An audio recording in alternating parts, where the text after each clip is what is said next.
আসসালামু আলাইকুম।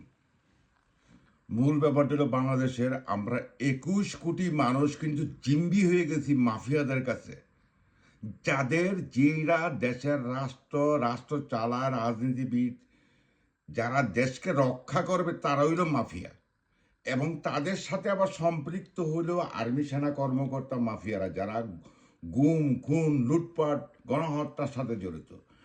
তাদের সাথে জড়িত আবার এই যে পুলিশের যারা ছিল দীর্ঘ 16 বছর গুম খুন লুটপাট গণহত্যার সাথে জড়িত, যারা আমলাতন্ত্র, যারা গুম খুন লুটপাটের সাথে জড়িত, যারা আদালতের বিচারক, যারা গুম খুন লুটপাটের সাথে সরাসরি জড়িত, তারা হইল বাংলাদেশের প্রথম শ্রেণীর মাফিয়া, এ গ্রেড মাফিয়া।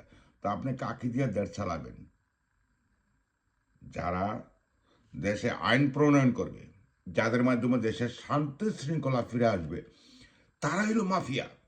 এই যে নমিনেশন দিছে, এখন দেখেন বিএনপি সাধু সাধু, এখন বিএনপির মধ্যেও শত শত লোক আছে যারা শত কোটি টাকা নিয়ে ঋণ খেলাপি হয়েছে। মানে আপনার আমার টাকা ব্যাংকে রাখছি, জনগণের টাকা রাখছি, সেই টাকাটা নিয়েছি, এই টাকাটা ফেরত দিবে না, তার তো ঋণ খেলাপি। এই টাকা সে ইনভেস্ট করছে কোথায়? অবশ্যই তার ছেলে মেয়েদেরকে বিদেশে বাড়ি করে দিছে, অথবা বিদেশে এডুকেশন নিতে আছে, আলিশান জীবনযাপন করতেছে। এই বড় লোকের বাচ্চারা গিয়া দেখেন গার্লফ্রেন্ড নিয়ে ঘুরতেছে, মদ গান দেখাইতেছে, মানে যেইভাবে টাকা সেইভাবে চলে যাচ্ছে। তবে আমরা কার উপরেই দেশ নির্ভর করবে? আমি দল নিয়ে কথা বলতেছি না, জামাতের চাপটার আমি উঠাচ্ছি না, জামাত কখনো ক্ষমতা আসে নাই। তারা ধর্মভিত্তিক রাজনীতি করুক আর জিডি করুক, তাতে আমার কোনো আবৃত্ত নেই। কিন্তু তাদের একটাই সাফল্য আছে, তারা মিনিমাম 30-40 লাখ লোকের কর্মসংস্থান রেডি করছে, সেটাই তাদের সাফল্য। এবং তাদের কোনো দুর্নীতি নাই, তাদের কোনো চাঁদাবাজি নাই, তাদের কোনো এইটা রাজাকারটা একটা দেয় তাদেরকে দমন করার জন্য। এই যে টোটাল মাফিয়া সিস্টেম, এই যে আমলিক বিএনপিতে, এই মাফিয়া সিস্টেমটা কিন্তু সর্বোচ্চ সরাই গেছে। আপনি দেখেন লক্ষ লক্ষ শিশু বাংলাদেশের রাত্রে অনাহারে ঘুমায়, লক্ষ লক্ষ রুগী চিকিৎসা নিতে পারতেছে না টাকার অভাবে। কেন? তাদের চিৎকার আকাশ বাড়ি হয়, তাদের যে যন্ত্রণা, রোগের যন্ত্রণা। কিন্তু কে করবে এই রক্ষায় দেশকে? 726 জন আমলিকের কুখ্যাত সন্ত্রাসী, লুটপাটকারী, গণহত্যাকারী ক্যান্টনমেন্টে আসনে, এদেরকে কে বিদায় করছে?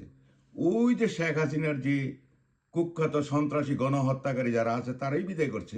ডিজিএফে আছে, আর্মিতে আছে, পুলিশে আছে। কারা? তো এই দেশ আপনি কার কাছে নিরাপদ? তো ডক্টর তারেক রহমানের তেল মাগতেছে কারা? ওই যে কুখ্যাত সন্ত্রাসী। মানে সন্ত্রাসী কিন্তু এটা, তাদের কোনো দল নাই, তারা সুবিধাভোগী, তারা লুটপাটকারী, তাদের কোনো দল নাই। ও হাসিনারে তেল মাগছে, পায়ে চুমা দিছে, এখন আবার তারেক রহমানকে চুমা দিতেছে।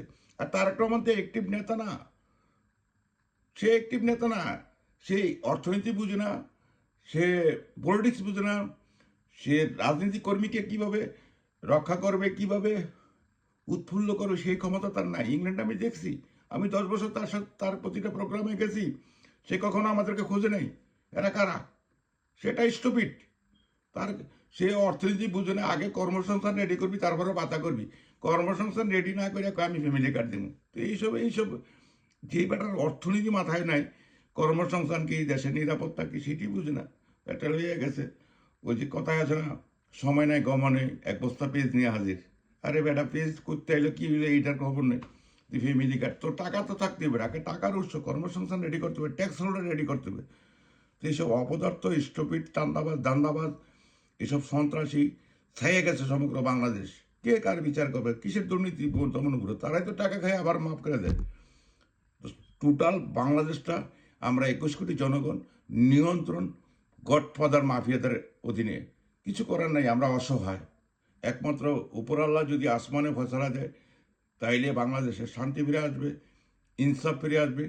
এবং এই লোকগুলি চাচ্ছে না বাংলাদেশে আইনের শাসন কায়েম হোক, কারণ আইনের শাসন কায়েম হলে তো তাদের দুর্নীতি বন্ধ হয়ে যাবে, লুটপাট বন্ধ হয়ে যাবে, গণহত্যা বিচার হবে।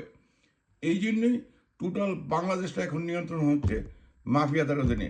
বাংলাদেশ জিন্দাবাদ, শরীফাদি জিন্দাবাদ, ইনকলাব জিন্দাবাদ।